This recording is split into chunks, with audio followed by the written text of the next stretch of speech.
आज तक आपके साथ मैं हूं अंजना ओम कश्यप। तालियों के साथ आप सभी का बहुत बहुत स्वागत हमारे साथ जुड़ने के लिए। देखिए, अभी अभी उत्तर प्रदेश में उपचुनाव खत्म हुए हैं। संभल में 19 नवंबर और 24 नवंबर को हुई हिंसा, और वो भी क्योंकि वहां पर कोर्ट कमिश्नर सर्वे करा रहे थे। अब वहां पर ईदगाह मस्जिद है या वो एक वक्त पर हरिहर मंदिर था, इसकी सर्वे के दौरान हिंसा क्यों हुई, सवाल यहां से शुरू हुई थी। लेकिन अब वो सवाल देश की सर्वोच्च अदालत में प्लेसेस ऑफ वर्शिप एक्ट को लेकर एक बहस चल रही है, सुनवाई चल रही है। तो दूसरी तरफ कोर्ट कमिश्नर ने संभल में ईदगाह मस्जिद के सर्वे की रिपोर्ट कोर्ट में सबमिट कर दी है। दूसरी तरफ अजमेर शरीफ में भी ऐसे सर्वे की मांग हो रही है जिसकी सुनवाई होनी है। अब प्रधानमंत्री नरेंद्र मोदी ने लगातार 11वीं बार अजमेर शरीफ के लिए चादर अपनी भेज दी है। सवाल है दो। पहला सवाल ये कि क्या सर्वे के जरिए हिंदू मुस्लिम भेदभाव देश में पैदा किया जा रहा है, या फिर अपने इतिहास को न जाने जनता इसके लिए एक विक्टिम कार्ड दूसरा पक्ष खेल रहा है। सवाल बहुत सारे हैं, लेकिन इसी के साथ क्या है सद, अब विपक्ष का यह आरोप लगता है कि बीजेपी डुअलिटी करती है पॉलिटिक्स में। यानी एक तरफ प्रधानमंत्री अजमेर शरीफ में चादर भी भेजते हैं, वहीं दूसरी तरफ उनके कुछ नेता अजमेर शरीफ के दरगाह में सर्वे हो इस पर भी बयानबाजी करते हैं। तो आज इन तमाम सवालों पर चर्चा करेंगे। तालियों के साथ स्वागत कीजिए शिवम त्यागी, राष्ट्रीय प्रवक्ता भारतीय जनता पार्टी के, हमारे साथ जुड़े हैं।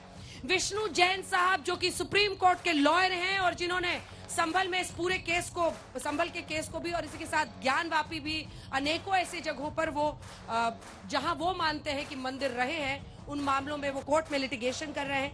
दीपक झा जी कुछ देर में हमारे साथ जुड़ेंगे। मलुक नागर साहब तालियों के साथ स्वागत कीजिए, पूर्व सांसद है लोकसभा के, नेशनल सेक्रेटरी जनरल हैं आरएलडी के। समाजवादी पार्टी की तरफ से तालियां बजाइए धर्मेंद्र यादव जी के लिए। लेकिन इससे पहले कि हम चर्चा की शुरुआत करें, आइए दिखाते हैं आपको अपनी ये रिपोर्ट। संभल में मंदिर के सबूत, दावा कितना मजबूत। सुप्रीम कोर्ट का फैसला आ चुका है कि तमाम सर्वे बंद होने चाहिए। संभल से अजमेर, मंदिर मस्जिद दरगाह पर तकरार।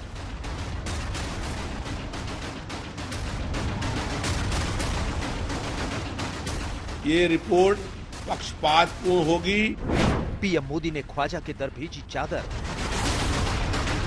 प्रधानमंत्री मोदी जी का जो पैगाम है, संदेश है, वो भाईचारा का, पूरा देश एकजुट रहेंगे। संवैधानिक पद से यदि कोई चादर जाती है तो मेरे केस पे सीधा असर पड़ेगा। ओवैसी ने बीजेपी आरएसएस पर उठाए सवाल। इसने हमारे जख्म का कुछ यूं किया इलाज, मरहम भी गर लगाया तो कांटों की नोक से। खरगे ने भी अजमेर शरीफ के लिए भेजी चादर। मंदिर मस्जिद पर सहूलियत की सियासत क्यों? गरीब नवाज का वहाँ प्रधानमंत्री जी का ओर से चादर चढ़ाने का मुझे इस बार जो मौका दिया है, मैं समझता हूँ कि प्रधानमंत्री मोदी जी का जो पैगाम है, संदेश है, वो भाईचारा का, पूरा देश एकजुट रहेंगे, एक साथ काम करेंगे, देश के लिए मिलजुल के रहेंगे। और उसके इस शुभ अवसर पर हम सब ये चाहते हैं कि अच्छा माहौल देश में बने और कोई भी ऐसे काम ना करे जिससे हमारा सौहार्द को बिगाड़ने का। हमारा देश का पुराना परंपरा है कि हर एक वर्ग के लोग एक दूसरे के साथ मिलकर के आदान प्रदान हो। प्रधानमंत्री जो चादर भिजाए हैं, किसी शायर ने अच्छा कहा प्रधानमंत्री के बारे में, क्या कहा, इसने हमारे जख्म का कुछ यूं किया इलाज, इसने हमारे जख्म का कुछ यूं किया इलाज, मरहम भी गर लगाया तो कांटों की नोक से। तो ये जो पूरे देश में बीजेपी संघ परिवार की तरफ से हर उनका ऑर्गेनाइजेशन कोर्ट को जा रहा है कि यहाँ पर खुदाई हो, यहाँ पर खुदाई हो, ये मस्जिद नहीं है, ये दरगाह नहीं है, ये कब्रस्तान नहीं है। तो प्रधानमंत्री अगर चाहते हैं तो ये तमाम चीज़ों पर रोक लग जाएगा। देखिए, सुप्रीम कोर्ट का फैसला आ चुका है कि तमाम सर्वे बंद होने चाहिए। कोई अदालत फैसला न दे जब तक वर्शिप एक्ट पे सुप्रीम कोर्ट अपना फाइनल फैसला नहीं करते। लेकिन उत्तर प्रदेश की सरकार इनकरेज करती है और जुडिशरी पे अब सवाल उठने लगे हैं जिस तरीके से संभल के अंदर हुआ है। इस देश के अंदर अगर मस्जिद और मंदिर के झगड़े चलते रहेंगे तो देश कभी आगे नहीं बढ़ सकता। हम लोग ये मांग कर रहे थे कि संभल की घटना पर किसी उच्च न्यायालय के न्यायाधीश से जांच कराई जाए।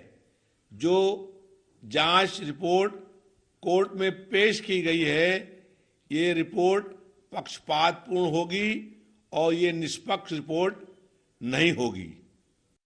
विष्णु जैन जी, आज मैं आपके साथ शुरू करना चाहती हूँ। बीजेपी, कांग्रेस, ये सब मैं बाद में लाऊंगी। सीधा प्रश्न है, आरोप ये लग रहा है कि सर्वे करके आप देश में एक चिंगारी फैला रहे हैं, लोगों में भेदभाव करा रहे हैं, मन में लोगों में कटुता आ रही है। प्रधानमंत्री अजमेर शरीफ चादर भेज रहे हैं, क्या है इसका? अंजना जी, मेरा एक प्रश्न है आज सारे लोगों से। अगर किसी की अस्मिता के साथ, किसी के सम्मान के साथ समझौता किया गया है, तो क्या इस देश में अस्मिता की, अपने सम्मान को वापस लाने की, अपने धार्मिक हितों की लड़ाई लड़ना, क्या समाज में भेदभाव पैदा करना है? अगर ज्ञानव्यापी में शिवलिंग के ऊपर वजू होता रहे और कोई उसकी आवाज उठाए तो ये भेदभाव पैदा करना है? मथुरा श्री कृष्ण जन्मभूमि, जहां हमारे योगेश्वर श्री कृष्ण ने जन्म लिया था, आज उसका हिस्सा कब्जा कर रखा है। अगर उसके लिए कोर्ट के माध्यम से न्यायालयीन दरवाजा खटखटाया जाए तो क्या ये भेदभाव पैदा करना है? मैं सवाल ये पूछना चाहता हूं, मैं आज इन पॉलिटिकल पार्टी से अलग हटके एक मूलभूत मुद्दा पूछना चाहता हूं कि यहां पे इतने लोगों का जौहर हुआ, इतने लोगों का कत्ल हुआ, और उन सारी चीजों के बाद आज ये सनातन समाज सिर्फ ये कह रहा है कि हमें कोर्ट के माध्यम से अपना न्यायालयीन रास्ता चुनने का मौका दीजिए, और उस रास्ते में पहली प्रक्रिया है सर्वे। सर्वे आखिरी प्रक्रिया नहीं है अंजना जी, सर्वे होगा, उसके बाद हर पार्टी करेंगे क्या सर्वे का? सर करेंगे क्या? प्लेसेस ऑफ, आप चरित्र तो बदल नहीं सकते। नहीं, देखिए मैं बता रहा हूं, ये जो एक नैरेटिव है कि आप चरित्र नहीं बदल सकते, लीगली सही नैरेटिव नहीं है, क्योंकि places of Worship act ASI protected monument में लागू नहीं होता है। और संभल का जो शाही जामा मस्जिद है, ये एएसआई प्रोटेक्टेड मॉन्यूमेंट है। 25 नवंबर 1920 को एएसआई ने इसको ऑलरेडी नोटिफाई कर दिया था। मथुरा की श्री कृष्ण जन्मभूमि भी एएसआई प्रोटेक्टेड मॉन्यूमेंट है। तो जो एएसआई प्रोटेक्टेड मॉन्यूमेंट है वो तो आते ही नहीं है। भोजशाला की धार वो इस पूरे परव्यू में नहीं आती है, पर एक पूरा नैरेटिव गढ़ा गया है अंजना जी कि ये जो सच बात है इसको आवाज में और इसको भेदभाव के इन सारे एलिगेशन में दबा दिया जाए और लोगों के सामने सच ना आ सके। चलिए शिवम त्यागी जी, माइक उठाइए और बताइए बीजेपी का इस पर स्टैंड क्या है? अजमेर शरीफ पीएम चादर भेज रहे हैं, कई हिंदू संगठन है जो लिख रहे हैं मत भेजिए, क्या करें? नहीं, मैं मानता हूं अगर देश में कोई संस्कृति लगातार चली आ रही है वो और आदरणीय प्रधानमंत्री जी से जुड़ी हुई है तो उसको जरूर आवश्यक करना चाहिए। लेकिन इसके साथ साथ अगर इस देश में कहीं पर कोर्ट ने कोई सर्वे दिया है तो ये इस बात को कहीं विरोधाभासी नहीं है और कहीं वो नहीं रुकता कि वहां पर सर्वे रुक जाना चाहिए। और मैं एक चीज और कहना चाहता हूं, थोड़ा सा हिस्टोरिकल कॉन्टेक्स्ट में चलते हैं। इसका 2-3 हिस्से, एक ऐतिहासिक, एक पौराणिक और एक राजनीतिक। अगर हम पौराणिक स्थिति की बात करें तो खास तौर पर पुराणों में इस बात का जिक्र है कि दशंत पुराण में खास तौर पर यह कहा गया है कि संभल में जो है मंदिर है। अब अगर स्कंद पुराण कहता है कि वहां पर मंदिर है तो पौराणिक है। इसके साथ साथ अगर मैं बात करूं, यहां पर जो है दशम ग्रंथ में गुरु ग्रंथ साहिब ने, गुरु गोविंद सिंह ने उसमें लिखा है कि बड़े भाग भयावे संभल के हरिजू हरु मंदिर आएंगे। अर्थात बहुत साफ बात है कि पुराणों में तो यह है।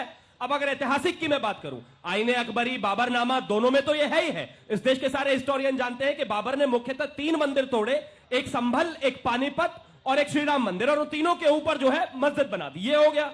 अब इसके बाद आते हैं राजनीतिक तौर पर। संभल में खास तौर पर जो है, जो इतिहास हमारा बताता है, जो पुराण हमारे बताते हैं, वहां पर कहा गया है कि 24 कोस की दूरी में 64 वहां पर तीर्थ होंगे और उसके अलावा 19 कुएं होंगे। वो अभी तक वहां पर निकाले जा चुके हैं। और इसके साथ साथ अगर मैं खास तौर पर वहां की मंदिर की बात करूं तो 2 नवंबर 2008 को वहां पर उसके जीर्णोद्धार का कार्यक्रम था। उत्तर प्रदेश में सरकार थी बहन कुमारी मायावती की और केंद्र में सरकार थी कांग्रेस की, और वहां पर 3 केंद्रीय मंत्री भी थे। श्री प्रकाश जायसवाल वहां पर थे, आरपीएन सिंह वहां पर थे और सलमान खुर्शीद वहां पर थे। अब आदरणीय प्रधानमंत्री जी ने 2024 में उसका शिलान्यास किया है। मुझे आप एक चीज बताइए, तथ्यात्मक तौर पर, पौराणिक तौर पर भी वो चीज है, ऐतिहासिक तौर पर भी चीज है, और कानून के तहत आज उसको अदालत भी ये कहती है कि उसका सर्वे हो जाना चाहिए। तो हमारे भाजपा वालों का क्या लेना देना है? क्या दिक्कत है धर्मेंद्र यादव होनी चाहिए। सर्वे होने में क्या दिक्कत है? क्यों इस तरह से समाजवादी पार्टी कूद रही है? अंजना जी, सर्वे न्यायिक प्रक्रिया है और सर्वे उसमें हुआ भी है और किसी ने रोका नहीं बल्कि सबने सहयोग किया।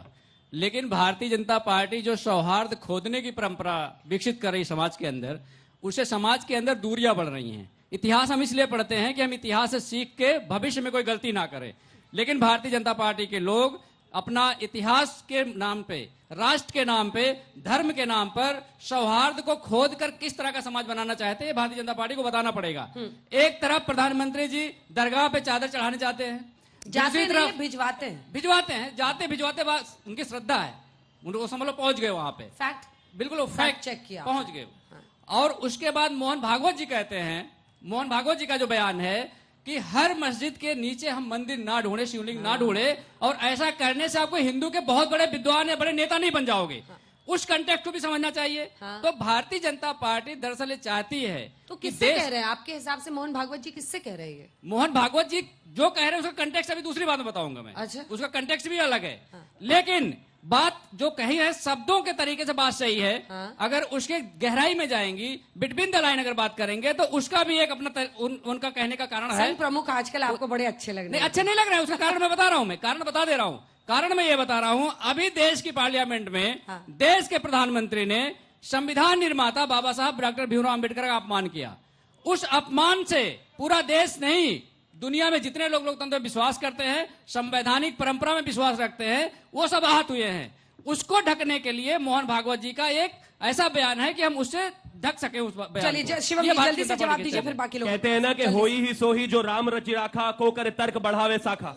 ये 2012 में जब सरकार में आए थे, इन्होंने इसी संभल के मंदिर पर जो है रोक लगा दी थी। उसके बाद हाई कोर्ट ने ही उसको क्लियर किया है। भाई आप इतना नाराज क्यों हैं इस चीज से? और एक और चीज मैं कहना चाहता हूं, जो इन्होंने कहा संघ प्रमुख के विषय में, ऑर्गेनाइजर में उसको लेकर एक लेख लिखा गया है और आज तक ने रिपोर्ट किया, और उसको कहा है कि जितने भी इस देश में जो विवादित स्थल हैं उनका टाइटल क्लियर होना आवश्यक है। मुझे एक चीज समझ, मैं पहले जमाने में सुनता था कि श्री राम का नाम सुनकर राक्षस आजकल भाग जाते थे, अब ऐसा नहीं होता। लेकिन इतना क्लैरिटी जरूर है कि बार बार किसी भी चीज को घुमाकर हिंदू मुस्लिम पर ले जाना, टाइटल पता करना, ये ले जा रहे हैं हिंदू मुस्लिम पे, ये ले जा रहे हैं हिंदू मुस्लिम, हमेशा यही लेकर जाते हैं। हिंदू मुस्लिम पे ले जा रहे हैं। जवाब दीजिए मिस्टर झा। देखिए, यहाँ जितनी जनता बैठी है सबको पता है कि इस ब्रह्मांड में हमारे हिंदू सनातनी परंपरा के हिसाब से हर कण में शिव का वास है। पता है आप लोगों को कि नहीं पता है? या भाजपा वाले बताएंगे तब पता चलेगा। तो 3 लोग 14 भुवन, 3 लोग कहे गए हैं, पृथ्वी, आकाश और पाताल। ये 3 लोग हैं। कहाँ कहाँ की खुदाई करेंगे? पूछिए ना अंजना जी से, पूछिए कहाँ कहाँ खोदेंगे।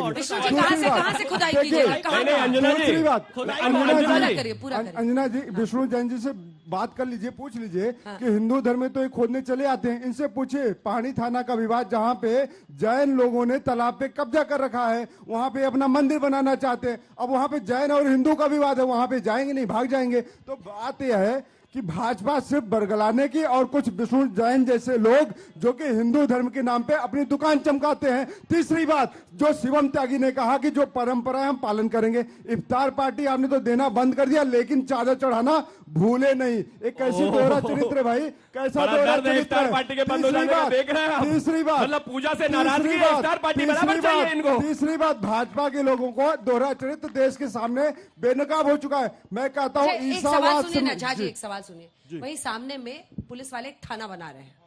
अब वक्फ बोर्ड वालों ने कह दिया हमारी जमीन है, ये ठीक है? वक्फ बोर्ड ने देखिए, अब तो दिखाइए मत बताइए। विष्णु जैन जी जाके बताएंगे ना वक्फ बोर्ड वालों को भी, और अपने को भी बताएंगे। नहीं, ये बताएंगे। क्लेम करना ठीक है, देखिए संसद के नीचे की जमीन हमारी है, सूरत म्यूनिसिपल कॉर्पोरेशन की बिल्डिंग हमारी है। जब वक्फ वाले क्लेम करते हैं तब आपको दिक्कत होती है कि नहीं? मुझे सबसे दिक्कत होती है जो आजादी के पहले अगर क्या था हिंदुस्तान और आज क्या है हिंदुस्तान। खुदाई करेंगे कहीं ना कहीं कुछ तो कुछ मिल जाएगा। आप पूरे देश को खोद लीजिए, सारनाथ मंदिर मिला है। नहीं, आपके सवाल से भाग नहीं रहा हूं, देश को सच्चाई, पे बोलने से डर लगता है। अरे बफ है क्या बताइए ना। भाजपा उस पर कार्रवाई कर रही है, कार्रवाई करे, देश की जनता को पता है। लेकिन आज इस देश में ये लोग भी कहते हैं 2014 से कि अंजना जी आपने कई सारे डिबेट करी होंगे कि 2024 में नरेंद्र मोदी की सरकार आएगी, 6 महीने के अंदर पीओके हमारा होगा।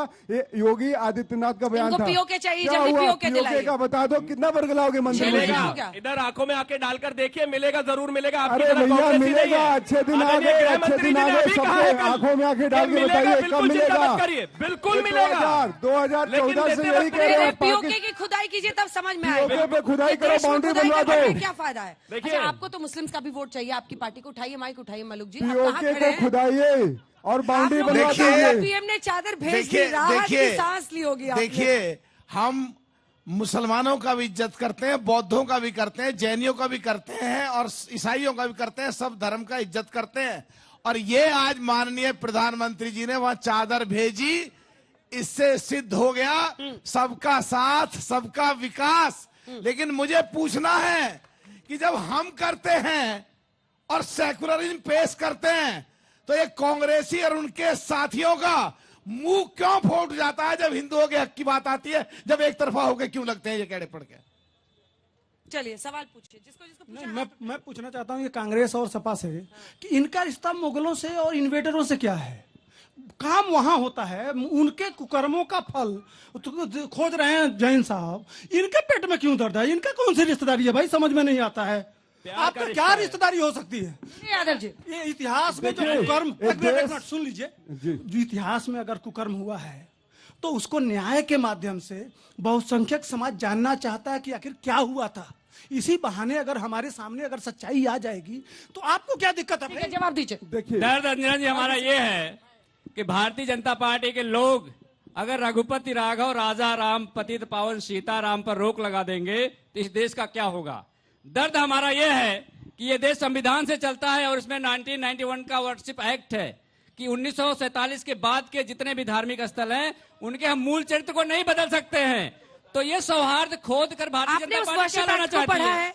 पढ़ा है वर्शिप एक्ट 1991, बिल्कुल पढ़ा है। उसमें साफ लिखा है कि जो एएसआई प्रोटेक्टेड मॉन्यूमेंट्स हैं उस पर वो नहीं लागू होता है साहब। अच्छा, बहुत या बढ़िया। तो एक्ट पढ़ लीजिए या हिस्ट्री पढ़ लीजिए। नहीं, ठीक उनका है, सवाल आज मुगल आक्रांता, मुगल आक्रांताओं पर उनका सवाल था, उसका जवाब दीजिए। सवाल किया, उनका सवाल है, सवाल आपने किया है, 10 दोनों पे सेकंड जवाब आप दीजिएगा। हाँ। आगरा में 17वीं शताब्दी का आपका स्मारक है, ये आपका मुबारक मंजिल, जो स्टेट के एसआई ने नोटिफिकेशन जारी किया था सितंबर महीने में कि इसको तोड़ना नहीं है, लेकिन वहां के मॉन्यूमेंट माफिया ने उसको तोड़ दिया है। जब जरूरत होती है तो एसआई के माध्यम से तोड़वा दिया जाता है, जब जरूरत होती है तो एसआई प्रोटेक्टर को भी तोड़वा दिया जाता है। ये भारतीय जनता पार्टी का चरित्र है। कभी एसआई के आड़ में उसको तोड़वा देंगे, कभी एसआई के साथ में तोड़वा देंगे। ये कल का मामला है, आगरा का मामला, इस पे जवाब दे। अंजना जी, मैं एक बात कहना चाहता हूँ। ऐसे भी आके यहाँ पे कोई भी चैनल पे कोई भी गूगल से पढ़ के हमें भी नहीं पता क्या बोल रहे हैं, पूरा क्या फैक्ट बोल दिया ना। को भी इतना डर था तो कोर्ट में जाके वेरीफाई करते। अरे भाई, मुबारक मंजिल नहीं जानते क्या? वो भी मॉन्यूमेंट है, वो भी मॉन्यूमेंट है, उसके बारे में नहीं जानते तो नहीं जानिए आप मुद्दे पे। आज जिस मुद्दे पे हम लोग मॉन्यूमेंट को नहीं जानते, अगर वो भी एक है, एक मिनट उसको जानिए ना। मेरी बात कंप्लीट कर ले, इतना परेशान ना होइए। इतना जोर जोर से मत बताओ, उस पर भी केस डाल देंगे विष्णु जैन, फिर चिल्लाओगे। केस डाले ना, वही तो मैं कह रहा हूँ, वो माफिया पे कार्रवाई करवाएं।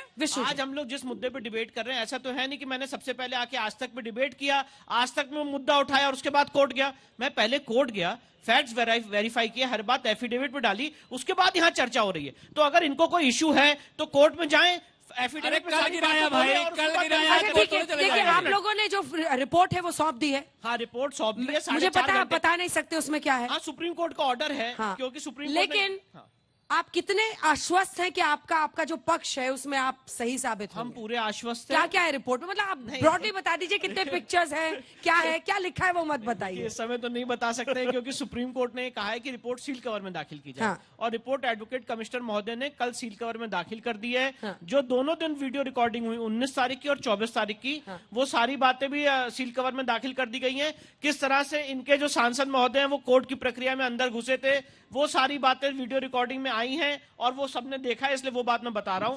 पर मैं एक बात कहना चाहता हूं अंजना जी, कि ये रिपोर्ट जब खुलेगी तो हमारा केस इससे मजबूत होगा और संभल का जो सच है वो सामने आएगा।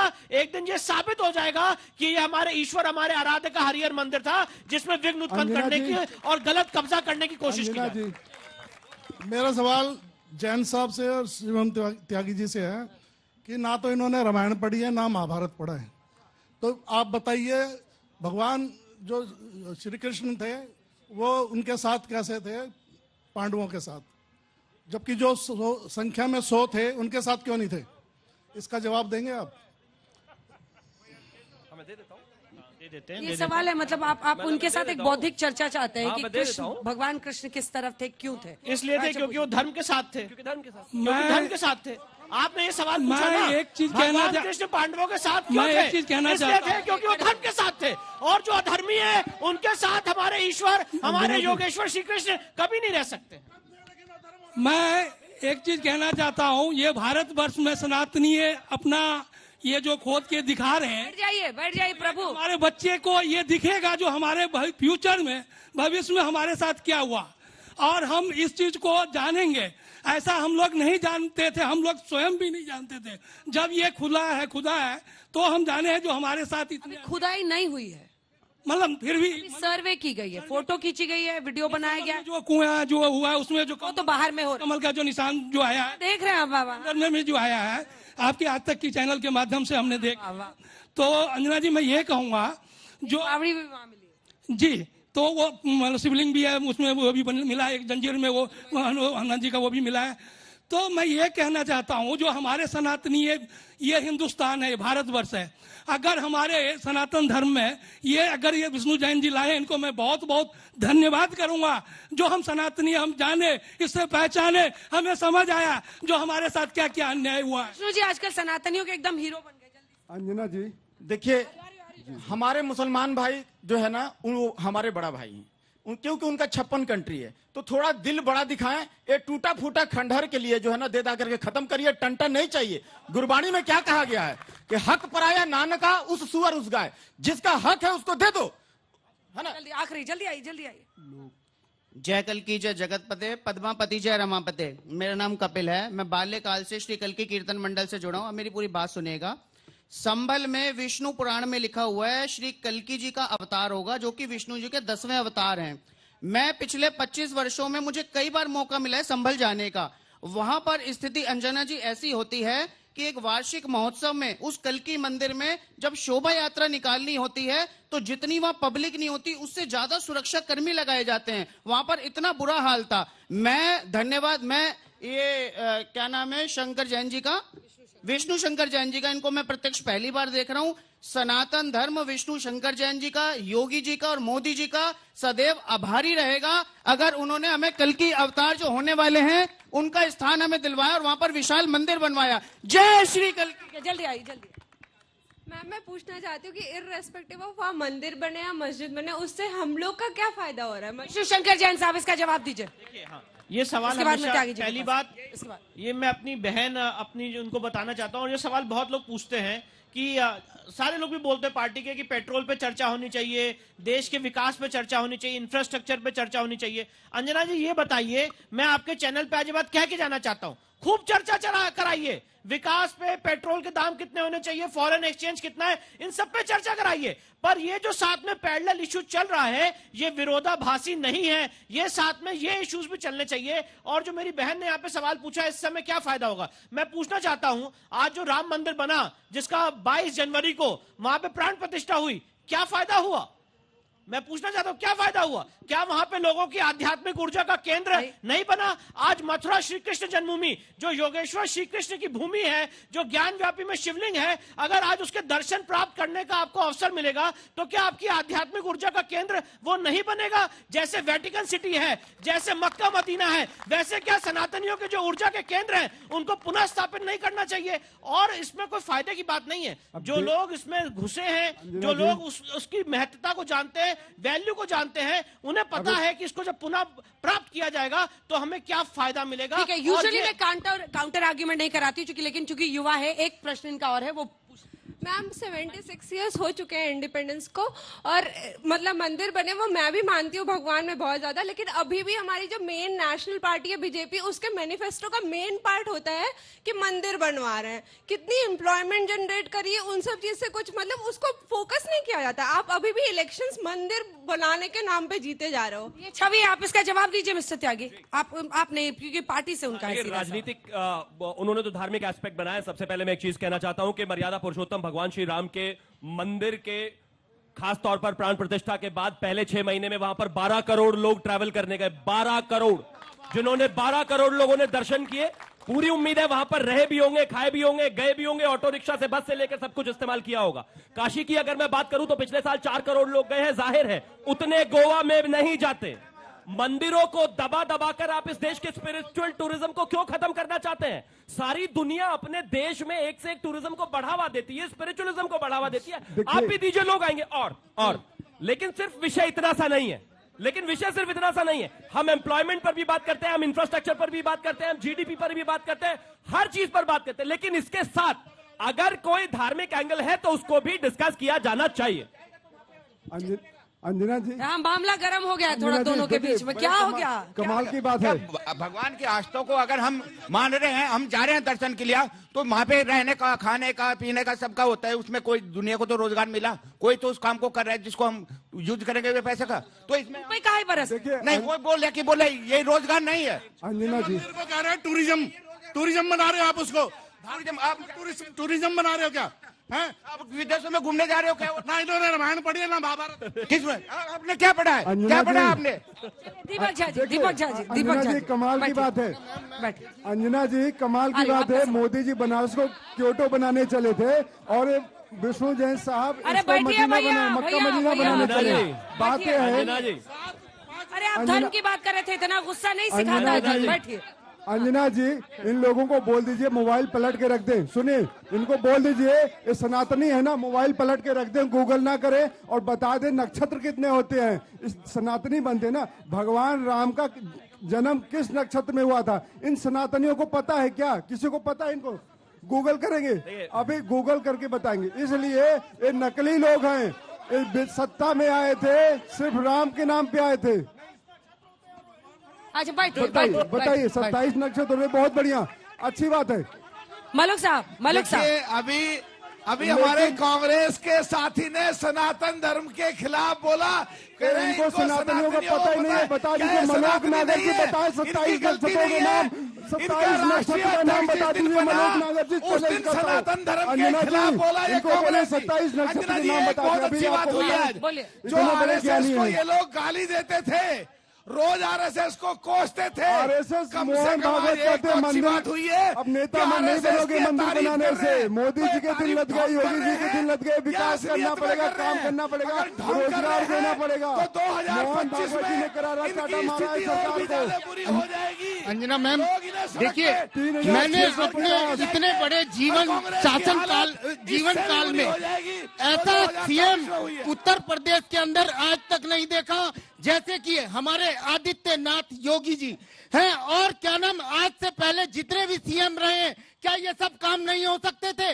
क्यों नहीं करे उन्होंने? आज ये एक सीएम ने इतना ऐसा मुद्दा उठाया है, इसीलिए कहना चाहूंगा, ये अभी संसद के अंदर 10 कम से कम 15-20 ऋषि मुनि आके बैठेंगे ना पर्वतों से, तब पता चलेगा ऋषियों के यज्ञों की ज्वाला। अंजना मैम सुनिए, सवाल क्या है आपका? वही बता रहा हूँ, ऋषियों के यज्ञों की ज्वाला बदला लेने को भड़की है। हाँ, प्रतिघात आज होगा इंद्रासन वाले पापों का, सुर मंडल के, मुनि मंडल के, गौ मंडल के संतापों का।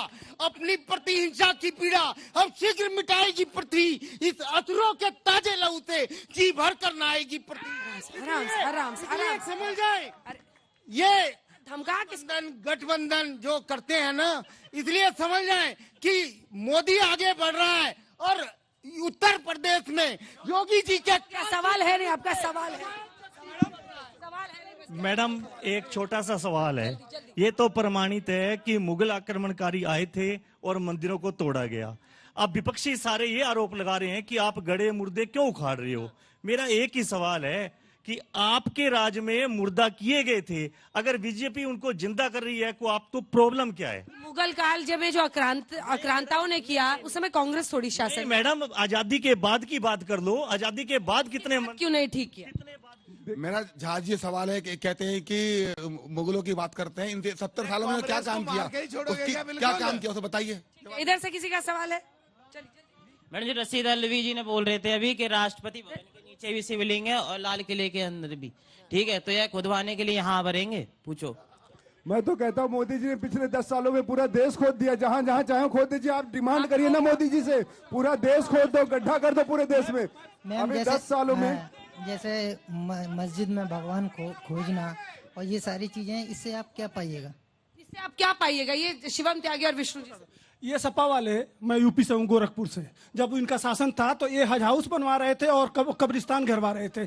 तो ये यही करेंगे तो इनको यही दिक्कत है भाई, होने दीजिए ना, क्या दिक्कत है? चलिए पहले इससे क्या हासिल करेंगे विष्णु शंकर जैन साहब? देखिए सवाल ये है, मैंने यही बात अपने ओपनिंग कमेंट्स में कही कि जो हमारी आध्यात्मिक ऊर्जा के केंद्र हैं उसको हमें वापस लाना है। और ये बात लोगों के दिमाग में अंजना जी एकदम घर कर जाती है जब बैरिस्टर साहब कहते हैं once a waqf always a waqf, once a mosque always a mosque. अरे सनातन शास्त्रिक नियम भी है, once a temple always a temple. अगर एक बार किसी जगह मंदिर की स्थापना हो जाती है तो समय के अंत तक मंदिर की रहती है। तो क्या हमारे सनातन शास्त्रिक नियम का कोई मोल नहीं है? आप हमारे मंदिरों को कब्जा कर लो, शिवलिंग पे वजू करते रहो, उसकी जांच ना होने दो।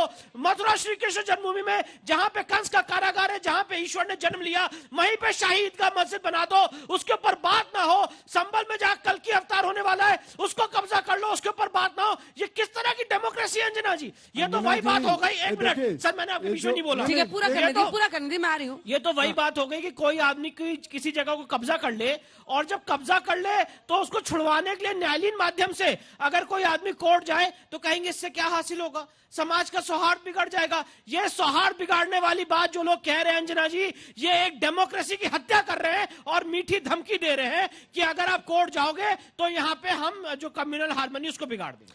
ज्ञानवापी पर पहुंचे, अगर वाकई वो जो अभी जो मिला है अंदर में, अगर वो शिवलिंग निकलता है, शिवलिंग पर लोग वजू कर रहे थे, उस पर आंखें बंद कर ली जाए। देखिए अंजना जी, पूरे देश में मैं तो कई बार कह रहा हूं, आपके चैनल के माध्यम से और भी कई सारे प्लेटफॉर्म्स पे बोलता हूं, कई जगह आप खोदेंगे, कहीं ना कहीं कुछ ना कुछ निकलेगा। ये देश पूर्ण भूमि है, पूर्ण बीच में नहीं, बीच में मत बोलिए।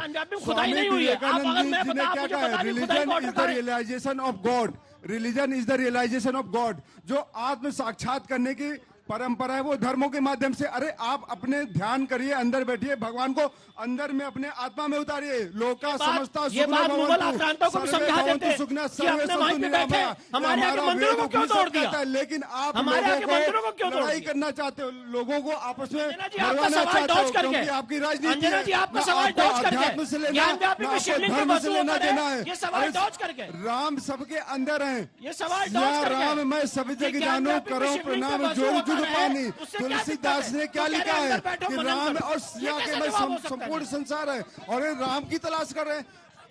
कितने सालों से योगी महर्षि ऋषियों ने तपस्या किया है। आपसे फिर से पूछ रही हूँ, जो सवाल आपने पूरी कोशिश की छोड़ने की, वो ये है कि अगर शिवलिंग है वो और वहाँ वजू हो रहा था, क्या आंखें बंद रखी जाए उस पर? इसका एक स्पेसिफिक सवाल। आप क्या चाहती हैं बताइए? मैं तो चाहती हूँ कि आप क्या चाहती हैं? जो कोर्ट ऑर्डर करेगा तो वो सर्वे होगी। ऑर्डर करे, सर्वे हो। तो आप तो कह रहे हैं कि सर्वे गलत है, सर्वे चिंगारी है, आप देश की खुदाई कर रहे हैं। काहे बोलते हैं? 3650 ऐसे जगह हैं जो कि चिन्हित किए गए हैं, अभी ASI के द्वारा सर्वे किए जा रहे हैं। अभी 10 राज्यों में अभी और नए सर्वे का काम जारी किया जा रहा है। लेकिन जब ये राजनीतिक हो जाता है तो चिंगारी भटकती है।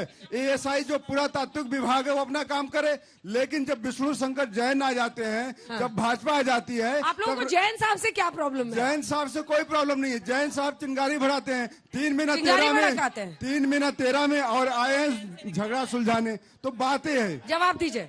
चिंगारी भड़काते हैं आप। अब देखिए मैं क्या बताऊं अंजना जी, त्यागी जी से ज्यादा बीजेपी के लिए आप काम करते हैं, ये आरोप लगा रहे हैं वो। देखिए हमारे फैक्ट्स इतने स्ट्रांग होते हैं कि हमारे फैक्ट्स का कोई जवाब नहीं है। आपने जो सवाल पूछा कि ज्ञानव्यापी में शिवलिंग के ऊपर वजू होता रहे, इसको कैसे रोक दिया जाए, तो इसका जवाब नहीं है। तो देखिए शास्त्रों में एक और बात है अंजना जी, शिवलिंग की बात करें ना, शिवलिंग की बात करते हैं। एक मिनट, जो प्रतिमा या शिवलिंग खंडित हो जाती है उसका पूजा नहीं करते हैं। ये आपको भी पता होगा, प्राण प्रतिष्ठा करने के बाद उसको स्थापित किया जाता है, लेकिन इनको नहीं पता है प्राण प्रतिष्ठा किस लिए की जाती है मूर्तियों में, बताइए जरा। सच्चाई की आवाज है, उसको उठाते और उसको दबा नहीं सकते फैक्ट्स पे। ठीक है, 2-3 अंजना जी से कांग्रेस से और समाजवादी पार्टी से पूछना चाहता हूँ कि इस्लाम में गाजी किसे कहते थे? गाजी का अर्थ मुझे बता दें। जवाब दीजिए। सनातन धर्म जो है। अरे भाई साहब एक सेकेंड, आप लगातार बोले जा रहे हैं, आप नेता हैं क्या? आराम से बैठिए। किसी भी धर्म, सुनिए पहले, सनातन धर्म की जो पहले लाइन है, सर्वधर्म संभाव और वसुधैव कुटुंबकम। आप इस देश के अंदर बाइफरकेशन मुझे धमका रहे हैं कि इनसे पूछो गाजी कौन? सुनिए पहले, बता दूं। सुनो तो पहले भाई, गाजी का टाइटल किसको मिलता है? पहले सुनिए, सर्वधर्म संभाव की बात करने वाले प्रश्न इसका उत्तर ही नहीं है, तुम बता भी नहीं सकते, मैं बताऊं? मैं बताऊं? हाँ, आपको बताओ। नहीं पता तो मैं बताओ, बताऊं? बताओ। हैं? जब हिंदुओं का कत्लेआम किया जाता था तो खलीफा, इस्लाम का खलीफा, उन्हें गाजी की उपाधि से विभूषित करता था, उन इस्लामिक जिहादियों को। 1 मिनट अंजना जी, मालूम ये जो हिंदू मुसलमान की बात हो रही यादव है, जी को बोलने दीजिए। 10 अंजना जी, 10 सेकंड। जब इस देश के आजादी के बाद जब 1991 बना, इस देश का संविधान बनाने वाले लोग ये बात जानते थे, अगर इस देश में मुगलों ने शासन किया तो कुछ न कुछ किया होगा। इस देश में अगर अंग्रेजों ने 200 साल शासन किया तो कुछ न कुछ किया होगा। ये बात अलग है कि भारतीय जनता पार्टी के पूर्वज अंग्रेजों की पेंशन लेकर के अपना जीवन यापन करते थे और कपड़े सिला के पहनते थे। उसके बात होगी। रुकिए 10 सेकंड। अब मुझे बता दीजिए कि अंग्रेजों के समय बिछाई गई रेलवे लाइन खोद दी जाए क्या? बताइए, खोद दी जाए क्या? खोद दी जाए। जब वो बनाने वाले लोग ये बात जानते हैं कि देश पे आक्रांता आए थे तो उन्होंने कुछ किया होगा। अगर उसको खोदने से आपको कुछ मिल रहा है, अरे तो भाई साहब, रेलवे लाइन बिछाने में और मंदिर तोड़कर मस्जिद बचाने में आपको फर्क नहीं दिख रहा है? नहीं, फर्क क्यों नहीं दिख रहा है? नहीं, फर्क क्यों नहीं दिख रहा है? अगर आप खोदना ही चाह रहे हैं, आपको लगता है अंग्रेज गलत करके चले गए थे? आपके जो पहले के संगठन थे, संघ पर, सब पर आरोप है आपका कि आप लोगों ने अंग्रेजों के साथ समझौता किया। आप क्या ज्ञान देंगे इनको? कितने अच्छे दिन चाहिए आपको कि कांग्रेस का प्रवक्ता भी खड़े होकर आज आपको जो है सनातन समझा रहा है, रामचरितमानस समझा रहा है, सारी चीजें बता रहा है। इतनी बातें अगर ये अपनी पार्टी को बता देते तो आज ये दिन देखने को और लोगों को बताने की जरूरत नहीं है। सनातन पूरा देश समझता नहीं। भगवान राम काल्पनिक थे अंजना जी के लिए। भगवान राम काल्पनिक थे और आज भगवान राम का जन्म पूछ रहे हैं। जन्म की तिथि को जानती है, कांग्रेस सनातन को समझती है। पूरा करें, फिर आप इतना बोले, आपसे जवाब ले लेंगे। दूसरा, मथुरा जब मंदिर टूटा तो उसके लिए मराठों ने 100 साल लड़ाई लड़ी। 100 साल उनको अगर पता होता कि उसकी पैरवी करने वाले ऐसे होंगे, लड़ाई की तो बात आज कर क्या रहे हो? दिलाता ये कहते क्या फर्क आपके पड़ता है? पूर्वज गुलामी कर रहे थे, अंग्रेजों की गुलामी कर रहे थे, नहीं कर रहे थे? 2-4 अंग्रेजों की गुलामी करने वाले लोग आपके पूर्वज थे और आप जान बांटा मराठा पे। ठीक है, अपनी बारी से ज्यादा आप दूसरी की बारी में बोलते हैं। रुकिए, क्योंकि अपनी बारी में भूल जाते हैं ना सब। थैंक यू, मैं फिर आगे आता हूँ। विषय बहुत साफ है। यहाँ पर आपने एक और चीज सवाल पूछा था कि भाई अगर टाइटल पता कर लोगे तो क्या हो जाएगा। मैं मानता हूं कि हर किसी व्यक्ति का एक लोकतंत्र में अधिकार होता है कि अगर उसके देश में कोई भी गलत काम हुआ है तो उसको एटलीस्ट उसको पता तो होना चाहिए। यहीं से थोड़ी दूर पर ही अगर मैं खासतौर पर बात करूं तो कुतुब मीनार के बराबर में कुव्वतुल इस्लाम नाम की एक मस्जिद है जिसको 28 मंदिरों को अलग अलग तोड़कर बनाया गया। आज उसको पता किया गया और उसके बाद बोर्ड लगाया। मैं मानता हूं कि इंसान को इतिहास तो सही पढ़ना चाहिए, वरना ये लोग तो दबा देंगे। हर जगह जाए, कहीं पर स्टे ले आते हैं, कहीं पर मंदिर नहीं बनने देते, कहीं पर इस तरह की दिक्कतें क्रिएट करते हैं। मैं एक मानता हूं एक जागृत राष्ट्र को अपने देश का इतिहास पता होना अनिवार्य है और इसमें कोई बुराई नहीं है और ये कोई जोर जबरदस्ती से नहीं है। अगर कोर्ट इस पर कोई निर्णय दे रहा है तो मुझे लगता है सबको स्वागत करना चाहिए। अच्छा, मलुक साहब बोले, एक बार जवाब दीजिए मलुक साहब। अभी हमारे कांग्रेस के साथी ने एक बात कही कि मंदिरों में जाने की जरूरत नहीं है, अपने अंदर ही है और वहीं बैठ करके पूजा कर लो घर में ही। भैया इतने साथी की बात नहीं है, चुनाव के समय में राहुल गांधी और प्रियंका गांधी जो मंदिरों में घूमते हैं, फिर क्यों घूमते हैं, इतने कंफ्यूज हो गए। 2025 में ये बिल्कुल ले बैठेंगे और कांग्रेस को खत्म ही कर देंगे, ऐसे ही बोलते रहते। मलोक नागर जी को उपनिषद तो पता नहीं है, शिवम त्यागी जी को पता है कि सनातन वही है जो इन्होंने बना दिया है। इसलिए मैं कह रहा हूँ, सुन लो, आई एम आत्मा ब्रह्म, आपको बचाओ, आत्मा ब्रह्म, यही आत्मा ही परमात्मा है, आपके अंदर ही परमात्मा का वास है। तो वेदों में है, उपनिषदों में है, लेकिन इनको नहीं पता है। ये लोग आपके संस्कार नहीं तो वही तो सवाल पूछा, अगर परमात्मा का वास खुद में है तो राहुल गांधी मंदिर क्यों जाते हैं? सीधा जवाब दे जाएंगे, गजब जाएंगे। लेकिन आप ये बताओ, क्या भाजपा पूरे देश का मस्जिद तोड़ेगी? पूरे देश का मस्जिद तोड़ के पता करेगी कहाँ कहाँ मंदिर टूटा है? भाजपा बताएगी कहाँ कहाँ मंदिर बनेगा? पूरे देश में बताए, चलाए अभियान देश में। पीछे से क्यों नहीं करेगी? 80% हिंदू है, क्यों नहीं करेगी? इनको चौपाई आ गई है, जोर से आई है थोड़ा सा। देखिए, श्री राम प्रभु पर सवाल उठा रहे थे तो जा पर कृपा राम की होई, ता पर कृपा करही सब कोई, जिनके कपट दम नहीं माया, तिनके हृदय बसहु रघुराया। तो श्री राम प्रभु जो है ना, जिन पर कृपा कर देते हैं ना, तीनों लोक से फूलों की वर्षा, सब कोई उनको जो है ना, सब कोई उन पर कृपा करना शुरू कर देता है, तो वो है श्री राम प्रभु। इसका सामना कैसे कीजिएगा? ये जो आप देख रहे हैं भक्ति नहीं, आस्था जिसकी है, जिसमें है, जिस धर्म में, उसमें कोई दिक्कत ही नहीं है। आस्था तो अपना रिप्रेजेंट करने का तरीका है। हमें जवाब देना है भारतीय जनता पार्टी का। जब मुगल देश में शासन कर रहे थे तो लड़ने इनके पूर्वज नहीं आए। जब अंग्रेज शासन कर रहे थे तो लड़ने इनके पूर्वज नहीं आए। सुनिए, इनके पूर्वज लड़ने नहीं आए, उनसे पेंशन लेना पड़ेगा।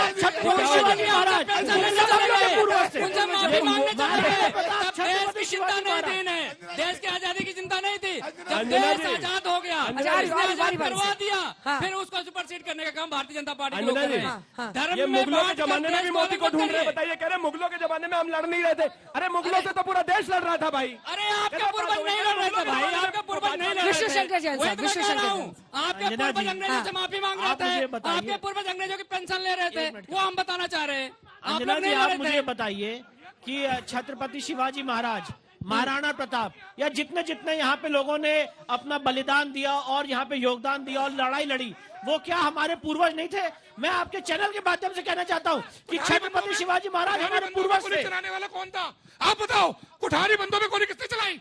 राम भक्तों को यहाँ गोली मारी थी, कौन था तब? कौन था? मैम मेरा क्वेश्चन ये है, यहाँ पे जितने भी बूढ़े लोग हैं इनको मंदिर मस्जिद चाहिए। 4 दिन की जिंदगानी इनकी है, बाकी हमारा यूथ का क्या होगा? क्या हम मंदिर मस्जिद ही जाते रहेंगे क्या? ठीक है, मंदिर मस्जिद बनना चाहिए, एक आस्था होनी चाहिए, सबकी अपनी अपनी होनी चाहिए, पर मैं इनसे ये पूछना चाह रहा हूँ, इनकी 4 दिन की जिंदगानी। ये बार बार बोलने की ना, बुजुर्गों का सम्मान कीजिए, थोड़ा अच्छी भाषा से बोलिए।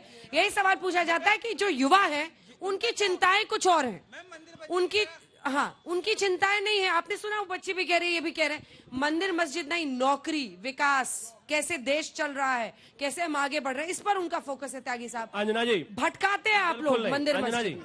अब से पहले जो आपने 3 डिबेट की, मुझे लगता है कि वो चुनाव, रोजगार, विस्तार, हर उसी चीज पर हुई।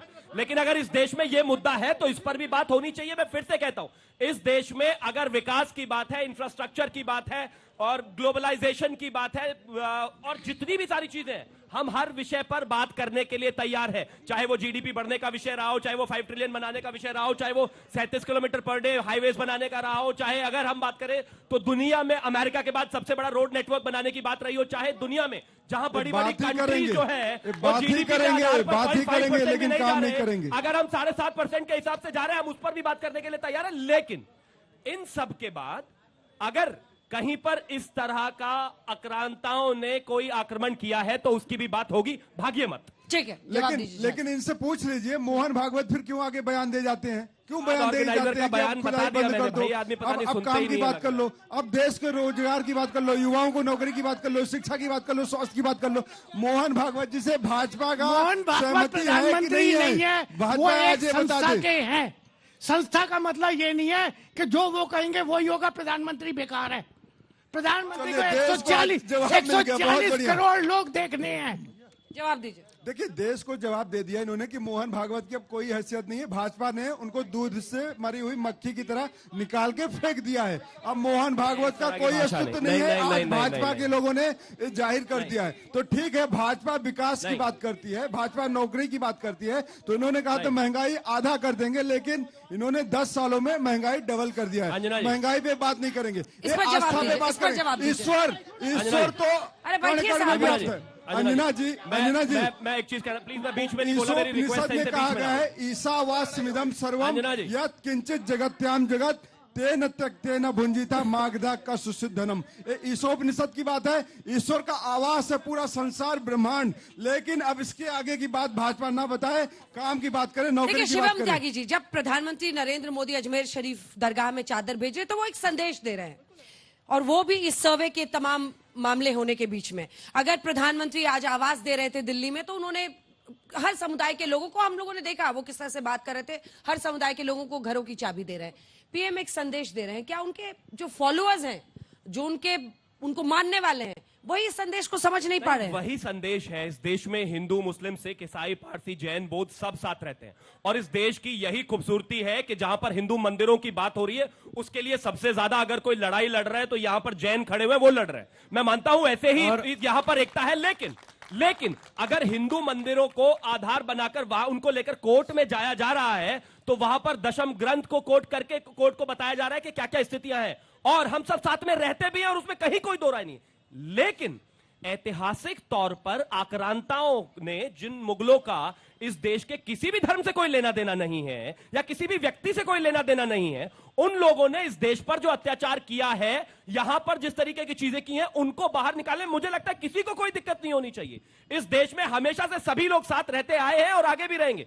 लेकिन इतिहास में जो चीजें गलत हुई हैं उनको बाहर निकाल कर लाना और बदलना, मैं मानता हूं इसके विरोध में कोई भी हिंदुस्तानी तो नहीं है। हाँ, कुछ लोग मुगलों के नाम पर भी अगर हिंदू मुस्लिम करना चाहते हैं तो बात अलग है, हम नहीं करना चाहते। आप कोर्ट को कैसे कन्विंस करते हैं, क्योंकि सर्वेस को लेकर अयोध्या के बाद ये बात मतलब चारों तरफ थी कि अब सर्वेज इस तरह के नहीं होंगे, अब इस तरह के विवाद सामने नहीं आएंगे। आपने संभल में सर्वे हो, अन्य जगहों पर कोर्ट के सामने कौन सी ऐसी बातें आप कहते हैं जिसकी वजह से उसकी इजाजत मिलती है? कई लोगों के मन में ये सवाल भी चलता है। सबसे इंपॉर्टेंट बात यह है, इसके पीछे बहुत ही हिस्टोरिकल रिसर्च छुपी होती है, बहुत ही डीप इसके पीछे रिसर्च होती है। ऐसा नहीं होता है जैसे किसी ने कहा कि मुख्यमंत्री आवास के नीचे शिवलिंग है उसको भी खोद दो या मजाक उड़ा दिया। बहुत डीप एक लीगल रिसर्च होती है और उस लीगल रिसर्च के माध्यम से हम कोर्ट में जाते हैं।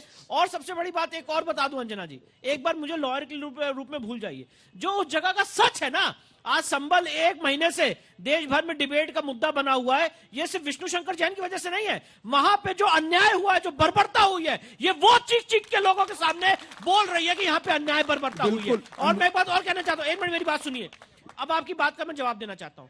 प्लेसेस ऑफ वर्शिप एक्ट वहां लागू नहीं होता है, जो एंशिएंट प्रोटेक्टेड मॉन्यूमेंट है, सेक्शन 4(3)A, इसका जवाब दोनों के पास नहीं है और कभी होगा भी नहीं, क्योंकि एक्ट में लिखा हुआ है। इसीलिए सर्वे होता है अंजना जी। और मैं एक बात और कहना चाहता हूं, आपने पीएम साहब का जिक्र किया, मैं कोई पॉलिटिकल व्यक्ति नहीं, पर एक आपको फैक्ट बताना चाहता हूं। आर्कियोलॉजिकल सर्वे ऑफ इंडिया ने संभल के केस में एफिडेविट दिया है और कहा है कि यहां पे जबरन हमसे कब्जा कर लिया गया है और हम पोजेशन में नहीं है। ये बात एसआई का जो एफिडेविट है बहुत महत्वपूर्ण एफिडेविट है। आखिरी कमेंट से जल्दी 2 लाइन में जल्दी। इनकी आत्मा मर गई थी क्या जब बनारस में मंदिर को तोड़ा जा रहा था? बनारस में शिवलिंग, गणेश मंदिर सारे, जब काशी का कॉरिडोर बनाने के लिए आपकी आत्मा मर गई थी जब आप मंदिरों को ध्वस्त किया गया, आपकी आत्मा मर गई थी जब आप माइनॉरिटी कमीशन एक्ट लेके आए थे, पूरे देश को वक्त घोषित करने का यहाँ पे प्रयोग आप प्रावधान बना के गए, तब आपकी आत्मा मर गई थी। अरे हमारी आत्मा तो बहुत जगी हुई है और देश को जगा रहे हैं। परगलाने की बात करी है, सिर्फ बांटने की बात करी है।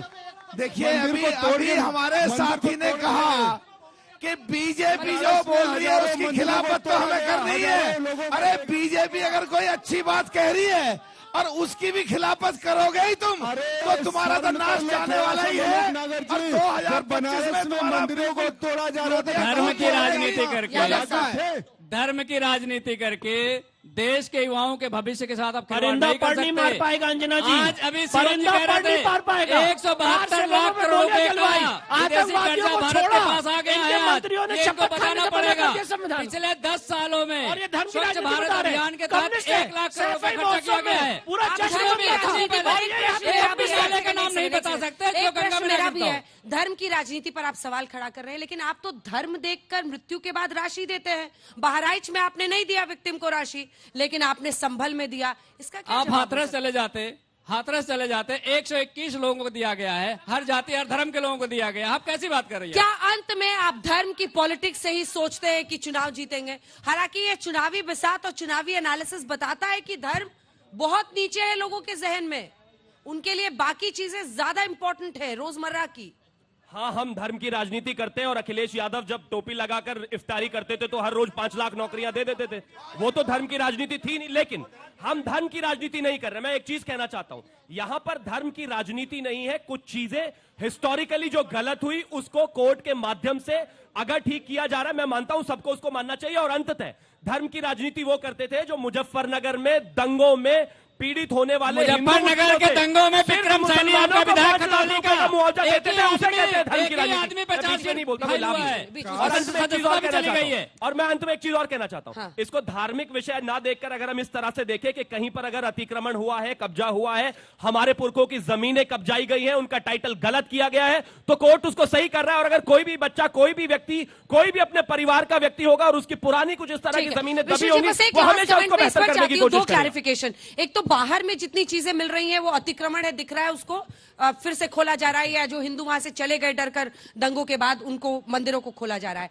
लेकिन ये जो प्लेसेस ऑफ वर्शिप एक्ट की सुनवाई चल रही है, क्या वो यहां भी मान्य होगा या रिपोर्ट देने के बाद कोर्ट से कोई order? Places of Worship Act Sambhal के केस में लागू नहीं होता है क्योंकि एंशिएंट प्रोटेक्टेड मॉन्यूमेंट है। प्लेसेस ऑफ वर्शिप एक्ट की सुनवाई सुप्रीम कोर्ट में 17 फरवरी को निर्धारित है और मुझे पूरी उम्मीद है कि प्लेसेस ऑफ वर्शिप एक्ट पे जो सुप्रीम कोर्ट ने स्टे लगाया है वो स्टे हटेगा और काशी मथुरा और जितने हमारे मंदिर हैं उनके साथ न्याय होगा। मैं आपके चैनल के माध्यम से कहना चाहता हूं, मैं जो देख पा रहा हूं वो दिन दूर नहीं है कि काशी और मथुरा और संभल ये सारी जगह मुक्त होंगी कोर्ट के माध्यम से, लीगल तर्क और तथ्य के आधार पे, कोई लड़के झगड़ के नहीं। चलिए इसी के साथ हमारे इस विशेष पेशकश में इतना ही। देश दुनिया की बाकी खबरों के लिए आप देखते रहिए आज तक।